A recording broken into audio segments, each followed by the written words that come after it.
बस समझो पहुंच ही गए। लेकिन तुम हमें ले कहां जा रहे हो? ऋष्यमुख एक आश्रम है जहां सम्राट सुग्रीव और हम सभी रह रहे हैं। रुको, हमें तो लगा था तुम हमें किष्किंधा ले जाओगे। वानरों का वास वही तो है। किष्किंधा के दरवाजे हमारे लिए बंद हैं। और इसका कारण? ये एक लंबी कहानी है जिसे सुनते ये लंबा रास्ता कट जाएगा। ये कहानी आप सुग्रीव महाराज की उपस्थिति में ही सुने तो बेहतर रहेगा। सीता मैया को ढूंढने जितने सैनिक हैं भी सुग्रीव की सेना में। सब्र करो लक्ष्मण। मेरा कहने का मतलब है कि सुग्रीव की सेना शायद इस कार्य योग्य ना हो। शांत। रुक क्यों गए?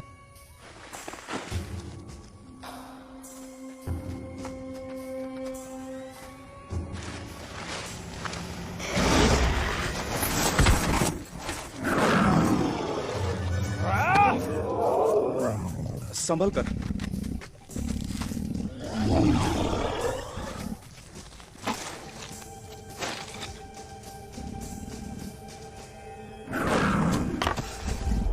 ठहरो।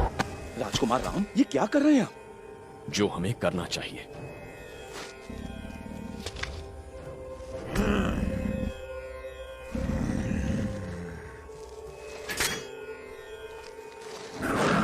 कुछ करो इससे पहले कि। रुको जरा, भरोसा रखो।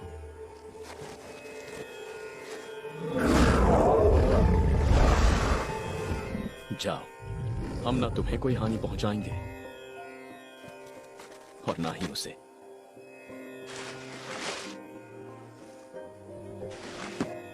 वो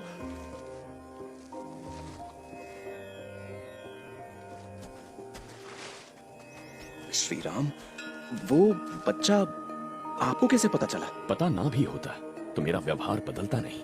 उस जीव को हमारी मदद की जरूरत थी। पर राक्षस तो आपके शत्रु हैं। मेरा कोई शत्रु नहीं हनुमान। अक्सर किसी की जान लेना आखिरी उपाय होता है, लेकिन मारने से बड़ा बचाने वाला होता है।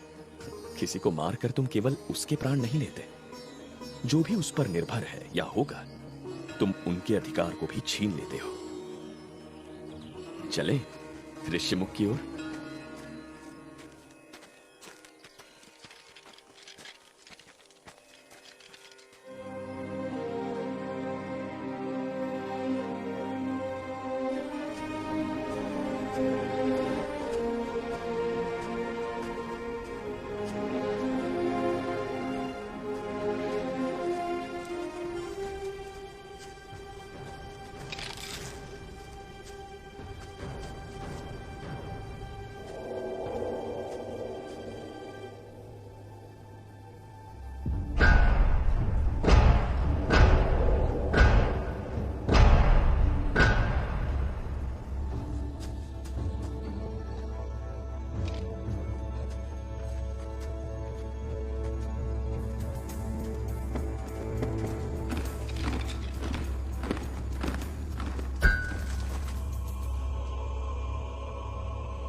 महाराज, आपके आदेश अनुसार मैंने इन अजनबियों को टटोला है।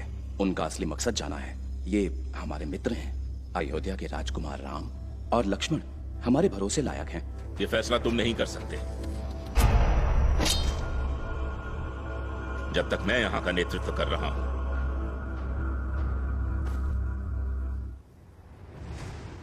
महाराज, ये अनादर नहीं, मेरे विचार हैं। ये दोनों भले मानुष हैं। भले मानुष जिन्हें न जाने किस गलती की सजा में अयोध्या से निष्कासित किया गया। महाराज, इनके बारे में सुना है मैंने। राम और लक्ष्मण, जिनका अपना कोई ठिकाना नहीं, राज्य नहीं, वो भला किसी और के क्या होंगे? और तुम्हें भरोसा है इनकी चुपड़ी बातों पे?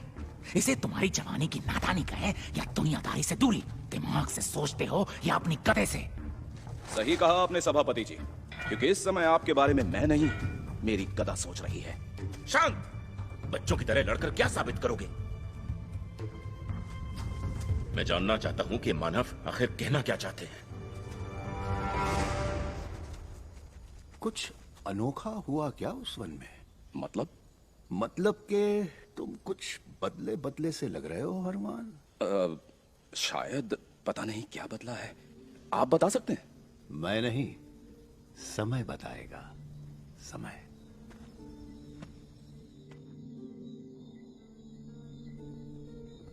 तो बताइए, मेरे पास क्यों आए हैं आप? हम आपके पास सहायता के लिए आए हैं महाराज।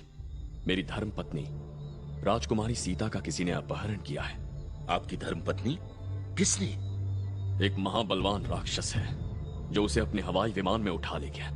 हमने पूरा दंडकवन छान मारा पर कोई सुराग नहीं। आपकी उदारता, आपका शासन और आपके न्याय के किस्से हमें मदद के लिए आप तक ले आए हैं। मांग तो ऐसे रहे हो जैसे बदले में बहुत कुछ देने आए हो। हीरे जवाहरात, सोना चांदी, पर यहाँ तो खाली हाथ और फैली झोली के अलावा कुछ दिख ही नहीं रहा। इस झोली में मेरी निष्ठा है, मेरा निश्चय है, मेरा हृदय, मेरे प्राण है और मेरी मित्रता जो सदा आपके साथ होगी। मित्रता? कैसी मित्रता? कठिनाई की घड़ी में साथ न निभाने वाली मित्रता? मानवों की मित्रता के खोखले वचन बहुत सुने हैं मैंने। धरती का पौधा पर्वत के वृक्ष से हाथ मिलाने की आशा नहीं करता, समझे राम? राजपुत्र श्री राम, महाराज पर्वत कितना भी ऊंचा हो, लेकिन जब उस पर काले बादल मंडराते हैं तो उन्हें हटाने के लिए हवा के झोंके की आवश्यकता होती है। वाली? जी महाराज, वाली।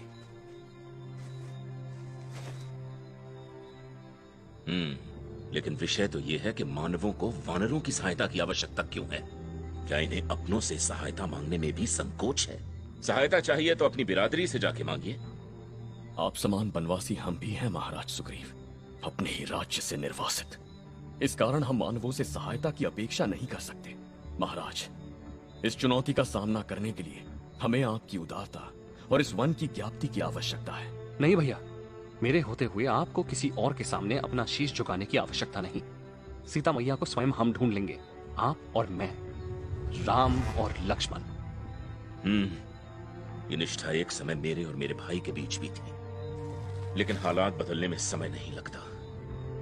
तो सुनाइए मुझे अपनी आप बीती महाराज सुग्रीव, आपकी कहानी, वाली की कहानी। मुझे वनवास की भेंट देने वाला और कोई नहीं, मेरा अपना भाई है, और किष्किंधा पर छाई उसकी तानाशाही से बचकर ये सारे मेरे वनवास का हिस्सा बने हुए हैं, उस उम्मीद में कि एक दिन अपने खोए साम्राज्य और सम्मान को हम फिर से पा सकेंगे। इस जगत में कुछ लोग ऐसे भी हैं जो दरिंदों से लड़ते लड़ते खुद दरिंदे बन जाते हैं। ये तब की बात है जब वानर साम्राज्य की पीठ में राक्षस मायावी ने अपने पंजे गड़ाए, और पंजे के हर नाखून पर लगा किसी राजा का खून जो सूखा भी नहीं था, लेकिन उसके हिंसा की प्यास न बुझी थी न थमी थी। वानरों का सम्राट, मेरा भाई, महाबलधारी वाली। घमासान युद्ध जो था मायावी और वाली के बीच, यदि वाली हारता तो मायावी राक्षस उसकी प्रजा को खा जाता। वाली ने की चुनौती स्वीकार। वो किसी भी हाल में अपनी प्रजा को मायावी का शिकार होने से रोकना चाहता था। फिर क्या हुआ महाराज? युद्ध, एक ऐसा महायुद्ध जो न कभी देखा गया न कभी सुना गया। विशाल वृक्षों को मायावी ऐसे उखाड़ता जैसे गुलाब की पंखुड़ियां, और उन्हें मेरा भाई वाली ऐसे झाड़ देता जैसे सूखी घास की पत्तियां। मायावी की फेंकी हर चट्टान वाली की छाती में ऐसे गिर के बिखरती जैसे हल्की बारिश की बेबस बूंदें। और मैं बस आंख फाड़े देखता गया दो गरजते योद्धाओं के डर से कांपते धरती, अंबर, नदी, पहाड़, हैवान, इंसान। और फिर हुआ चमत्कार। अटल अजिंक्य अहंकारी मायावी अपनी दुम दबाकर जो भागा,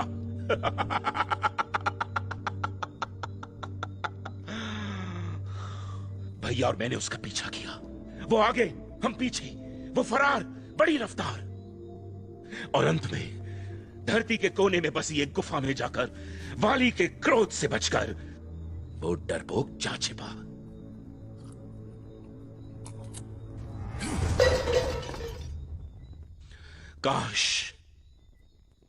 काश अपनी जीत से संतुष्ट होकर हम वहीं पलट जाते और मायावी को उसकी अंधकार भरी किस्मत पर छोड़ देते, पर नहीं।